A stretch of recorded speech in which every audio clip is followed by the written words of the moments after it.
The Spigen Tough Armor case is a rugged case for your S24 Ultra for those of us who want to protect their investment from drops.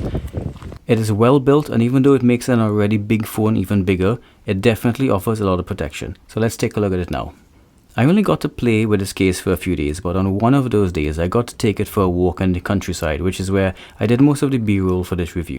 Now, as usual, I'm going to start by talking about the looks. The Tough Armor series is available for a range of phones, including iPhones. They all have a very industrial metallic look, and I think this gunmetal color brings out the design the best. The colors and the design make it look, well, it makes it look like a firearm, which is something a lot of people might find cool. A standout feature of this case is a little flip-out piece of plastic on the back, which allows you to stand this case up on its side. So you can prop the case up in landscape mode to do things like watch YouTube videos as you have your morning coffee, or it even works as a makeshift tripod if you really needed to do a no-hand selfie. It's not perfect, but it does the job. Now I want to talk about the grip. The sides of this case is rubber, and as well as the sheer size of it, it means that it's rather easy to hold, at least in my hands.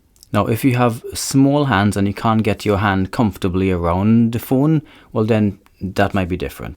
Now, the case doesn't have metal buttons, which is something I kind of always look for in a case, but the buttons are surprisingly clicky for being rubber.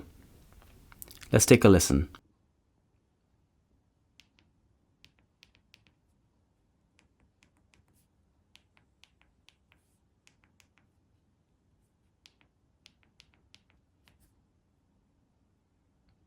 Now, is it going to get dirty easily? Well, unfortunately, rubber does attract its share of lint, dirt, and acquire liquid stains. In fact, you can see one of those liquid stains on the top of the case already. This is just what happens with rubber. The plastic parts, on the other hand, wipe down easily and are completely clean. Moving to the inside now, the first thing you see is some bright yellow foam thing, which I guess is intended to protect your phone from impacts to the rear, stopping that glass back from shattering if you drop the phone onto its back. I don't know why it's yellow, but you don't have to see it when the phone is in the case anyway. It also feels kind of soft, so it'll immobilize any dust that gets in between the case and the phone. The case is quite thick, so naturally it grips the phone solidly and won't come away. There's a bit of give on the top by the speaker and the bottom by the USB port, but this is kind of like normal and kind of expected for all cases. Those are the weak points in any case. Now, speaking about the USB cutout, at first I was like, it's not centered. Now, the USB cutout on my iPhone 15 Pro fine woven case is off-centered, and this drove me insane. However, in this case, it's off-center because the USB cutout is also a microphone cutout, because there's a microphone hole just at the side of the USB port. As I said, the case is quite thick and made of a combination of hard plastic exterior and a soft rubbery interior. On the corners, which is a most likely place for damage to occur on a phone like the S24 Ultra with sharp corners, there's some extra protection in the form of these shock-absorbent slits, which allow the rubber to compress and thereby absorb the shock of a drop. The case has quite a substantial amount of resivity on the front. You can see here, even though the phone has a screen protector on, the top and bottom raise over the screen protector a bit. The sides also raise over the screen protector, but to a lesser extent. With this case, you can place the phone on its front on level ground and not be worried. The case doesn't have a camera protector as such, but because the case itself is so thick, there are literally just holes in the case where the lenses can poke through. Now, the advantage of this is that the back of the case is perfectly flat, letting you lay flat on a table without it wobbling around. Now, this is quite useful because this phone comes with a stylus, and if you want to lay it on a table and do some sketching, then you want it to lay flat and not wobble.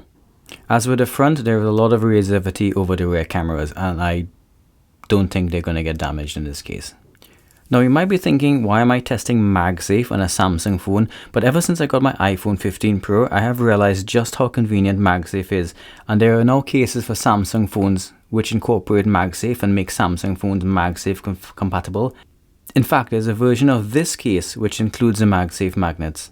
Unfortunately, this one does not, as I've been demonstrating here. So in conclusion, I like this case a lot. It offers tons of protection, and with a screen protector, pretty much makes the phone protected against anything that you're going to throw at it in daily use. It looks good, it functions well, and it feels like it's really good quality, as you'd probably expect from Spigen, I suppose. This case definitely gets a recommendation from me. If you'd like to pick it up, use my link below, and I'll get a couple of cents for it from Amazon at no extra cost to you.